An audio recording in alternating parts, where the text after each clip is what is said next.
Howdy, folks. This is my newest addition to the fleet. It's a Farmall 340, narrow front. It's got a slight leak there in the front. It's not a bad little tractor, I'll say that. It's got a misfire, as some of my friends over on the Red Power forums pointed out.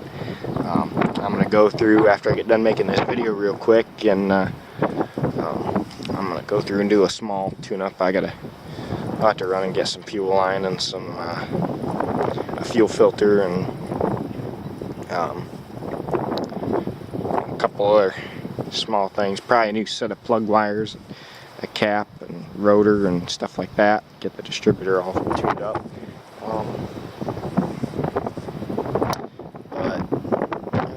This is my little. This was bought to be my little sweet corn tractor this year. I don't know if I'm going to get to put any sweet corn in, but it'd be nice. I could hook the one bottom plow I've got up behind it right now and take it out and use it, but the one bottom plow behind this would be kind of awkward, to say the least. So it can be done. I don't know if I'm going to do it. It's one of those things where we'll see what happens. Came with the drawbar. It's got that the fast hitch drawbar on it. Came with that. We were actually, because it wasn't originally in there, and I was kind of bummed because I didn't have the drawbar, and I didn't have a 3-point adapter to hook up to my little Oliver disc.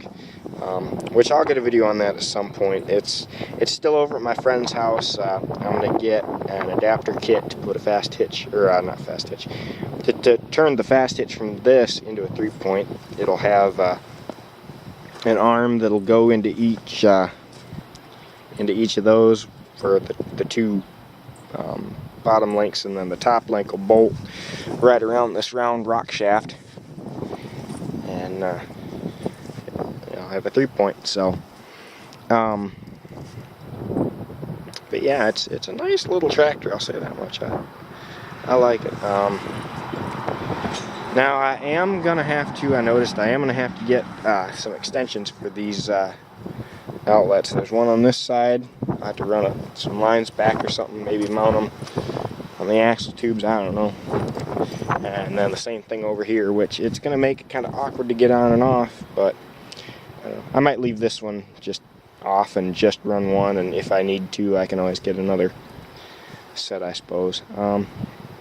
It does have a TA, but the TA on it does not currently work, so I'll have to look into that. Maybe it's just an adjustment, I don't know.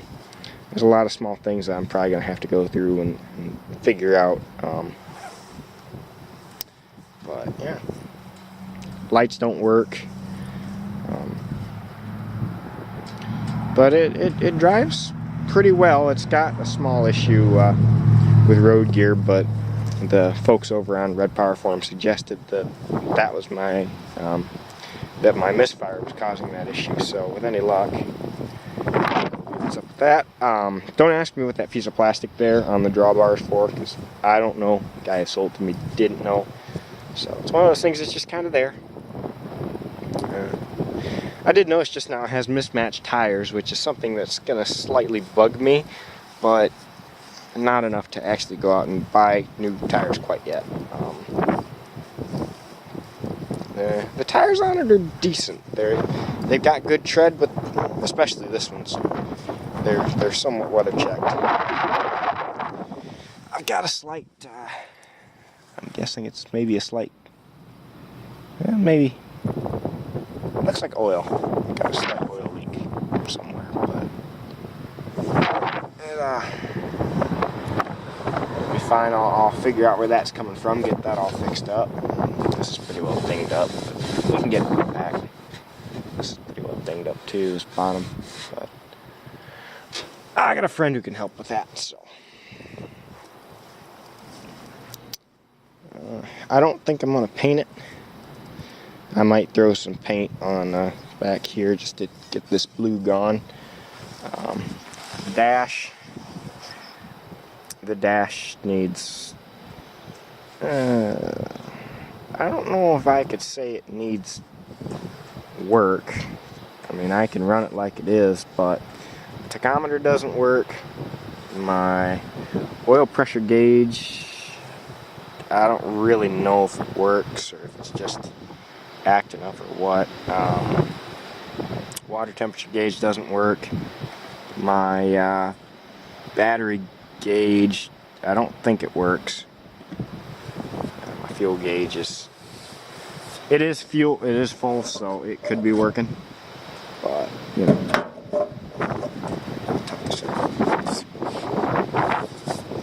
But yeah, I'm gonna get a new fuel filter, fuel line, plugs, wires, all that fun stuff. And I'll check it. It'll take a little bit of work to get it up to, I wouldn't say reliable status. It's already proved it's at least reliable enough to get me home. It just takes a little bit of work to get it up to a status that I'm more comfortable with taking it out in the field.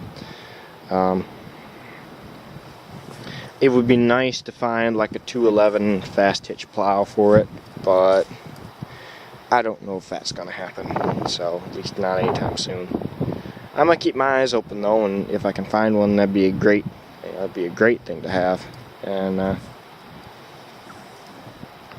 but yeah, guys, this is my new little pet project. I gotta fix the seat. Well, I do have the back for it. It was actually on there yesterday, and I climbed up to start it for the first time and take it around, and after I started it, I leaned back and I heard a crack. There's plywood underneath here.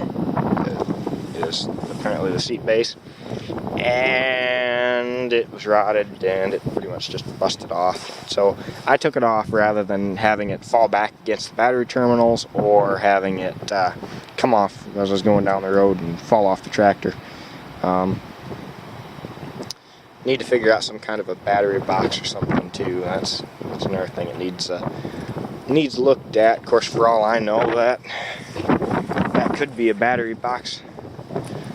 Nope, never mind. I was thinking weird. I don't know why I would think that the battery box would be directly in front of the PT and pretty much in line with the PTO shaft, but yeah, I gotta figure out some kind of a battery box, or at least a hold down, and a proper hold down, I should say. I gotta figure out a seat.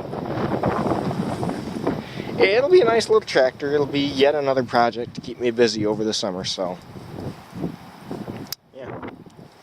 Oh, it'll be fun. Anyway, guys, I'll see you later. Take care out there, and as always, please comment, rate, and subscribe.